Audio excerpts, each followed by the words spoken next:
Baramutse neza Regis Muramira. Baramutse. Ye. Cyane nzavuga niba Sokima ari umutoza w'ikipe akabikora nabi cyangwa ari umuyobozi nzamuvuga uko biri ntamusaba sininginga ubuzima. Ubwo mfite simbukanganye ariko nawe nibonyemerera kugenda mfukamye cyangwa mpemuka. Rwose siwe navyigiraho nawe sinzabigukorera sinabigukore nta nundi. Habo twakoranye twiganye twabanye cyangwa iki. Niyo mbonye umuntu weze gutyo mugendera kure. Ariko akakanya nta kintu na kimwe kigaragaza ko iriya na Global ifite nuko ngo ari company y'impemo. Uzi izina ni company yambabaje. Narayamamarije bavuga ko bafite imiti basiga kuri ngo baspraying kuri paraburize z'amamodoka ngo zajemo nk'imirase ngo zigasubirana. Hagiye abakiriya nka 5 basanga ari ikinyoma. Imwe muri ndi company ntekereza muzo namaje zose niyo mpemuki. None mbyereka Regis wangira inama yo kujyayo. Regis mbimweretse arambwira ati Patos ati ibintu byo kujya hanze hari igihazamo amanyanga ariko bikazakunda. Ati ndabibona ko harimo amanyanga ariko humura bizakunda. Ati nta kibazo ati nta kibazo.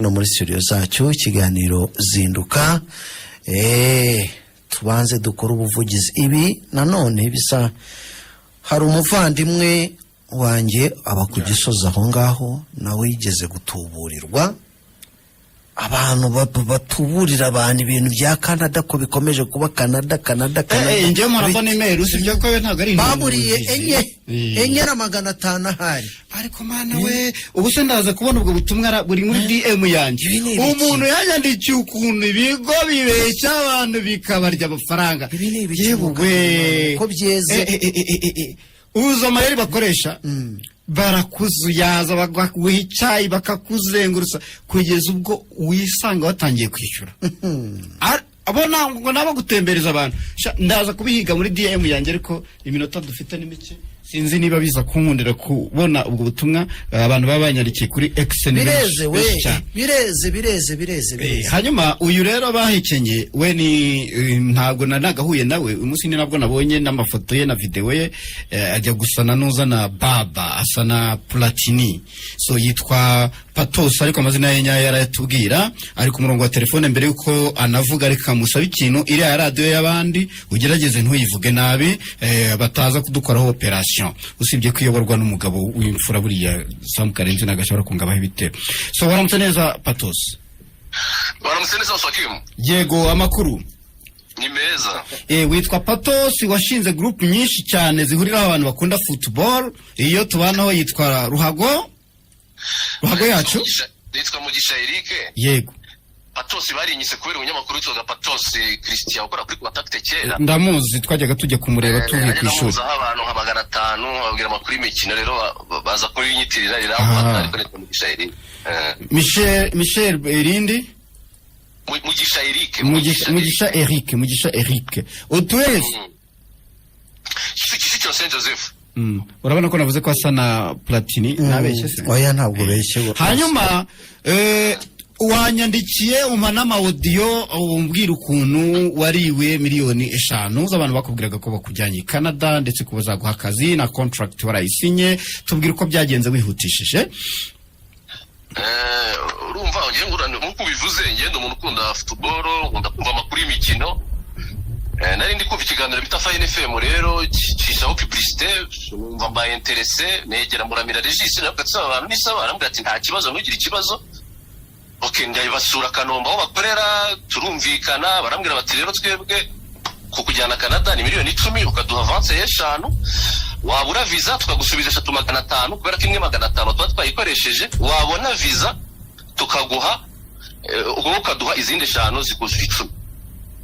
Atariko mbere ya byose urabanza ugakora interview n'umuntu uri Canada wayitsinda process igakomeza wayitsindwa icyo gihe tugusubiza amafaranga yawe yose nta n'igiceri dukuyeho kuko process ntago ibigikomeje. Ndavuga ati nta kibazo 5 ngizi 5 n'ijana banazibaye zingana n'ibihumbi 5 by'amanyakanada y'amadolari y'amadolari ya Canada. Nyivayo mbamuye n'umunyamakuru ukora hara kuri Fine FM ariko nanze kuvuga izina. Yego numva namugirira ibanga wagirira ibanga batamumerera nabi hanyuma kubwira ngo iki Patos rero we Patos ari amafaranga urayataye wakoze amakosa baragiye ubaza Regis gusa kandi Regis niwe wazanye publicité kuri radio wowe wagombaga kumbaza n'umuntu wakorana na Regis wowe wagomba kunyegera ukambaza ntabwo nari kukwemera kujya kujugunya amafaranga yawe bari abantu nubwo tubamamaza nabeskoro nabaskama ariko nyine urabizi Patos ndi mutoya kuri radio ntabwo najya guhangana na Regis cyangwa kujya gukuza publicité kuri radio urumva utarimo gushyirishamo Regis ubwo Regis tugomba kumushaka tukamuvugisha nawe komeza nta kibazo nuko arambwira ati amafaranga yawe barayatwaye ati wakoze amakosa yo gukora ibyo bintu utangishije ati rero ngewe sinjya nizera amagambo y'abantu ngereka nkomeze processes nta kibazo arambwira ati nta kibazo nzi ko ukwezi kuzajya gushira hari icyo nawe umaze kubona kuko kuri nguhaye ndamubwira nise wowe kuki uri kwemera ko radio ikomeza gushiza publicité kandi ubizi neza ko ari abasikama nimba bandiye ejo bazaryo ndi munyarwanda kuki we wabikegereza mu Karenzi ukabimubwira nk'umuyobozi wa radio bakabikura nuko arambwira ati ngewe urugendo ni ingaruka nzageresa mu Karenzi mbimubwireho simbizi nibara mubwiye cyatari mubwiye ngeri komeje process yanyu rugikubita bya bintu yambwiye biba birabaye umuntu wanje wa muntu uhorera yitwa Yema nyine inshuti ya Regis ko tujya no guhura twahuriye kuri Marakana nakabari kabigikondo arambwira ati interview twarayigukoreye twabona gutayitsinda turayigukorera wayitsinze ati interview ikorwa na ko yagomba gukorwa nanjye nkamenya ko ikise cyanyitsinzwe kuki mwayingoreye mukaba munambwiye ko mwayitsinze bimeze bitatu twarayitsinze ati kandi ntugire ikibazo nabwo atoke nta kibazo ntabyihorera bukeye bati duhereze password yawe ya email uduwe na email yawe ase ko password ari na password bare gusaba password ari umuntu umwe kukimuyinya nabyo ndabyihorera ndabikora ndabibaha bukeye bati kontra yawe y'akazi yaje ati si he ati tuyiguhaye kuri email ati nakoti ati abantu bo muri Canada baratubwiye ko bayiguhaye kuri email ngibyo kuko nsanga yaje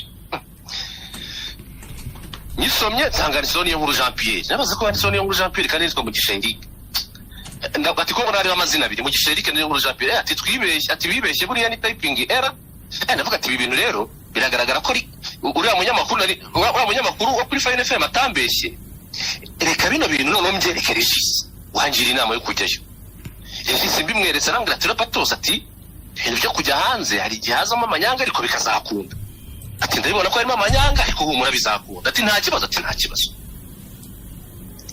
nuko ndakomeza processes bukeye umuntu wo muri Canada arambwira ati Patos bimeze bite ko mwe ushaka kujya Canada kandi byarahagaze nta muntu ukiza Canada aje gukora iyo ntuza barayikuyeho bimeze ati kandi njyewe ibyo bari kunkorera ati ntabwo bishoboka ati hari igipapuro cyitwa RMMI cyahagaze ntabwo bakitanga ndavuga ati kandi process yanjye ahantu igeze icyo gipapuro cyaramaze kuboneka ahubwo bagiye kunshaka icyo bita work permit ati uwo muntu arakubeshya ati kimwake umubwira kikwereke kuko iyo bamaze kukibona baragitanga umuntu akabasha kukibona imbwira Yema ati Yema wanyeretse icyo gipapuro cyanjye umbwira ko cyabonetse bimeze bite ati hoya ati nta muntu ujya tukereka twe turakigumana mbibwira Regis arambwira ati we bihorere nta kibazo viza ndabizi kuzayibona nuko ndagitegereza mbona amezi abiri arashize wa muntu wo muri Canada arambwira ati Pato abantu bari kugutuburira none kugira ngo ubyemere ko abo bantu bari kugutuburira babwire ko ushaka gusesa amasezerano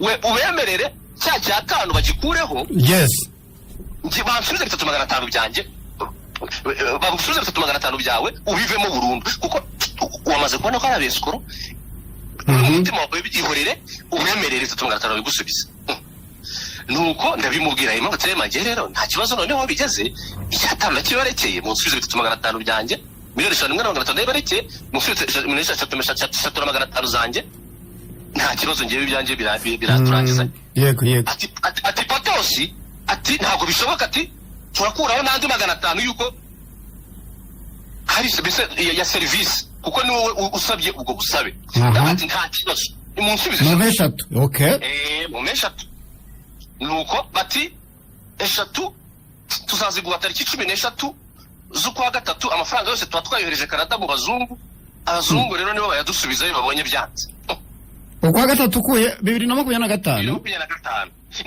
nibuka ko umunyamakuru ukorana na Regis yambwiye ngo bazajya bahora nayo byabise 500 nuvuga ngo we bundi yarambwiye ngo ni diro bikoreye yo kujya bafata abantu bakabarya kiriya cyatanu nyine bakaba babizi ko nyine ntayo uzabona ariko noneho ari 3,500 nayo bakakurindagiza kugeza unaniwe.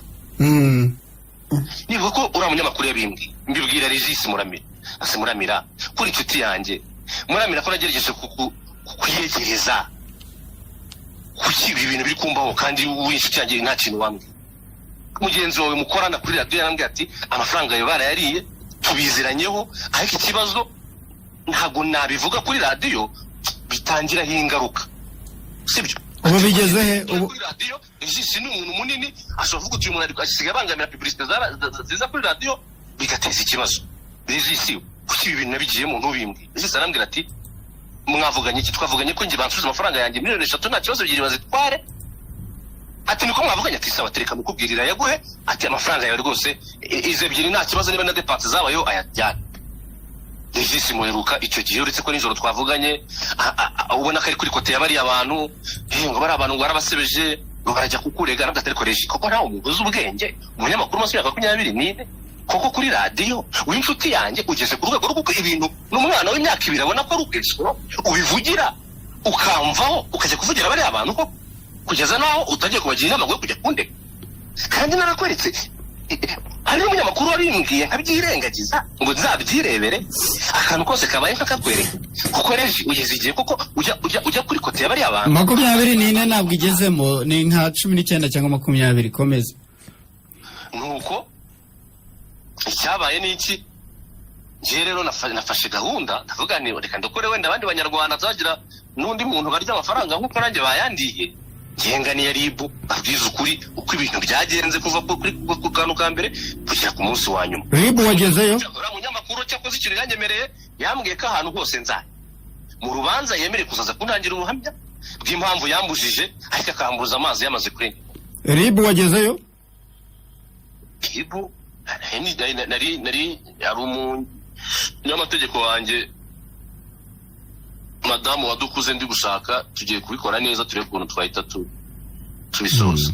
Ese ubundi kuki u Rwanda urabona rutaryoshye Canada wari ugiye gushaka yi oya byose nawe Swakimu urumva u Rwanda ruraryoshye ariko nanone burya umuntu agiye hari agakora ayo mafaranga akayaza akunganira igihugu yana nibyo nabyo ntacyo none se kuki udategereza ngo kwa gatatu kugere urebe niba baguha 3 byawe. Impamvu njyewe ntago ikibazo ari ikibazo cya 3,500 aho bigeze namaze kubona ari ubwesikoro ngiye muri urakeka ko ari ubwesikoro ariko ni ukubikeka ntabwo wabihamya. Namaze kubikeka aho kugira ngo nkomeze guta umwanya wanjye n'iki bitewe n'ibintu bagiye bankorera ibintu biri mu bintu by'amanyanga ntavuze ni nta kibazo reka amakuru ribu yikurikiranire bari abantu wenda no gutegereza ariko Patos kubivuga nturatuma ahubwo bahisha ibimenyetso ubu ntiwasanga bamaze no guhunga. Ibyo byose baramutse bahunze nabo waburokoye abandi ubwa yawe akagenda nakundi abandokoye abandi ntacyo abandi banyarwanda barokoye ayanjye bakayatwara ntacyo ariko ngiye burankunda ukuri nta nkunda ibintu birimo ibintu by'amanyanga rwose. Pato reka tube tukuretse turebe ko twabona Regis kugira ngo ikiganiro inkuru ize kuba yuzuye muriye ariko tukamubwira tuti tegereza mu kwa gatatu bakubwiye ko aribwo bazaguha amafaranga yawe akavuga ko agiye kujya muri ribu mu bantu yashize mu majwi harimo Regis ko ari we wazanye iyo publicité. Regis turi kumwe nawe ku murongo wa telefone. Baramutse neza Regis Muramira. Baramutse. Nabimenye ko abantu bamaze no kukubwira yuko Patos yakuvuze. Nanjye mfite radio ndaza kugira espace yo kubisubiza. Yego subiza nanga bumva zinduka rigiye batabona umwanya wo kuza kumva ikiganiro cyanyu kuko impamvu razumva subiza bumvisha ibingibi aka kanya bahite bumva igisubizo cyawe. Igisubizo kijanye n'iki nta rero mbwasi namenye exact babamvuze. Aravuga company urumva ariko soki kumaze imyaka wamamaza. Yes. Ubu tuvuge mbwira nka company imwe mwamamaza aho ngaho n'urugero. Uyimwe nk'urugero rwa company imwe. MTN ubungu bikubwiye ngo ujye kuyamamaza uhita ujye muri integralité ukajya kureba muri integrité buri kantu kose kabayo cyangwa urareba publicité y'ubonye isoko urayikora. Yego. Ujya gupima kuba bafite ibyangombwa byo gukora mu gihugu.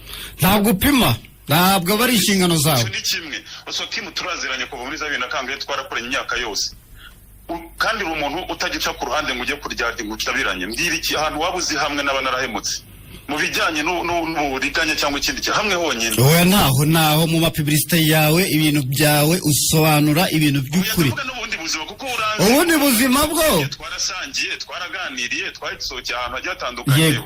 Wanyiziye mu bukwe naje mu bwawe waransuye habaye ibintu nuko ngo nawe uranzi bihagije. Ndakuzi wowe ibyo by'amanyanga nabyo rwose nabyo nkuzi. Ubuse koko nibwo nongeye kwiga koko guhemuka.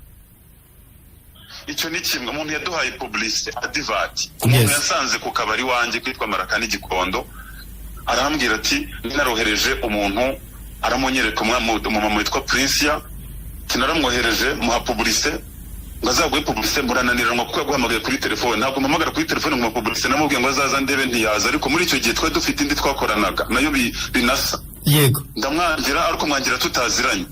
Umunsi umwe rero ngiye kubabona mbona bari mu bakiriya ndabaganira baranyibwira barambwira turumva publicité ni iki barayima kandi uko nyizi iyo publicité kugeza aka kanya usibye uwo muntu navuga wagira ngo yamaze guhahamuka cyangwa yacanganyukiwe ntabwo ari abasikama ni abantu bazima bakora business simbishingiye asampurusa ariko nta wundi muntu nzi bigeze bahemukira.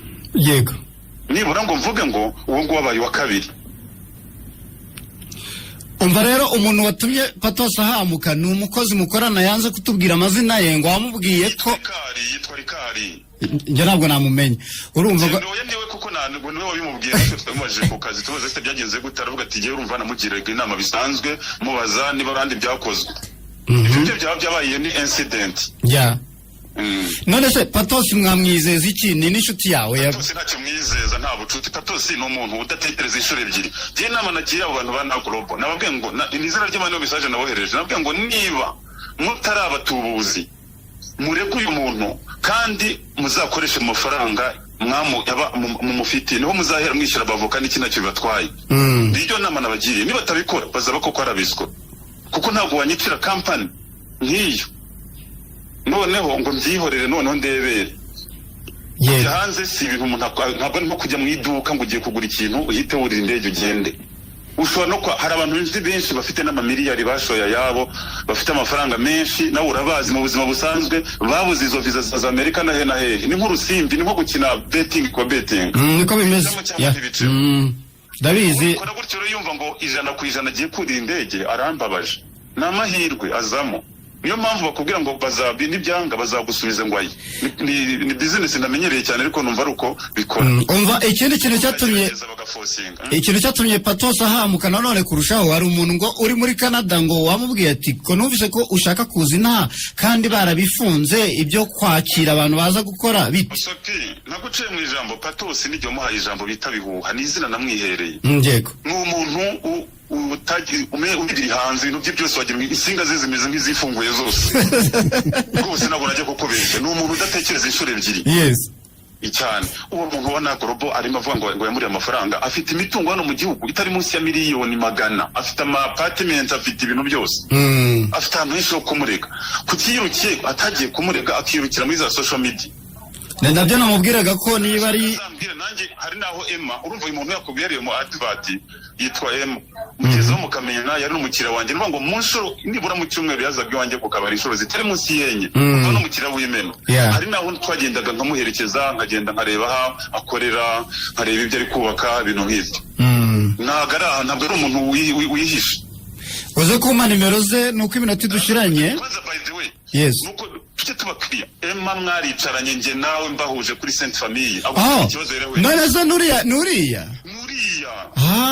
uriya ntabwo yateka imitwe we hepfo kuri Saint Paul none iyo mfata uruhande nari kuba mpemukiye inshuti yanjye. Bari kuba uhemutse ugendeye ku muntu udafite indangagaciro ibyo byo nta gihamya mbifitiye ko Patos adafite indangagaciro. Nta kintu na kimwe Patos yakwigisha sosiyete. Oya nitandukanije nawe kuko uri kwica character ye. N'ubu ndabivugira handi. Business agashaka kubyicira umva usoki ugenda na Patos nta n'undi muntu Imana nkoranye ibisaba nzigera mpemukira kugira ngo ndamuke. Cyane nzavuga niba Sokima ari umutoza w'ikipe akabikora nabi cyangwa ari umuyobozi nzamuvuga uko biri ntamusaba sininginga ubuzima. Ubwo mfite si ntibukanganye ariko nawe ntibonyemerera kugenda mfukamye cyangwa mpemuka. rwose siwe nabyigiraho nawe sinzabigukorera sinabigukore nta nundi habo twakoranye twiganye twabanye cyangwa iki niyo mbonye umuntu wese gutyo mugendera kure ariko aka kanya nta kintu na kimwe kigaragaza ko iriya na global ifite nuko ngo ari company y'impemo hari undi muntu ugeze kunsanga ku kabari arabimbaza ati urumva wamanu bamaza abantu nabaye amafaranga ni process muha nimero personnel nabandi niba bayihamagara wasanga bakubanye benshi dore personal number yabo ndamubwira nti nibitagenda neza umva narakurikiye nibitagenda neza uzanyisangire ongera umbaze ndikurikirane kuko nabantu mvugana nabo okay kuko urumva y'umuntu agwaye publicité aba yangaje hari kuna kwangajamo muri mu bintu bye somehow kubera ko zino mentions dukora tunazikora mu buryo bwa endorsement ubigira ibyawe ukavuga ko nawe iyo ntuzu uyikoresha iyo produit uyikoresha ya reka nguhe urugero umuntu avuze izina ni company yambabaje narayamamarije bavuga ko bafite imiti basiga kuri baspraying kuri paraburize z'amamodoka ngo zajemo nk'imiraso ngo zigasubirana hagiye abakiriya nka 5 basanga ari ikinyoma imwe muri company ntekereza muzo n'amaje zose niyo mpemukiye wari umusikama wadanje natwe twamamaje bavugaga ko bavura autism ariko twabarahije hano muri studio nyuma RBC yarabifunze so Regis reka simubwira uti patosi ibetingire n'ubundi nayo amafaranga washoyemo naho wari wayikuriye uyidiringire nabo bakinnyi n'abatoza ba fixing ibyo birabareba ariko ukuremo Regis mu bintu byawe nagorobo nayo niba yaraguhemukiye umva ari ubuhemu yirege genza mu mutangabuhamya banka abantu bambaye publicity fite n'abandi bantu ibaze ko nagorobo nayibwiye nti rero uwo mukorana nawe ngo azajya ku ruhande rwa patosi mushaka abantu ibaze ko nabwiye nti nubwo publicity yanyu yarangiye hano mushaka abantu mwaragize icyo mwakoreye koko byareshishe mubazane babe abatangabuhamya b'ibyo bintu kugira ngo mwikoreho icyaha Regis reka tugushimire rero ku mwanya duhaye komeza utegura ikiganiro cyawe cya saa 4 urakoze cyane ugira akazi keza namwe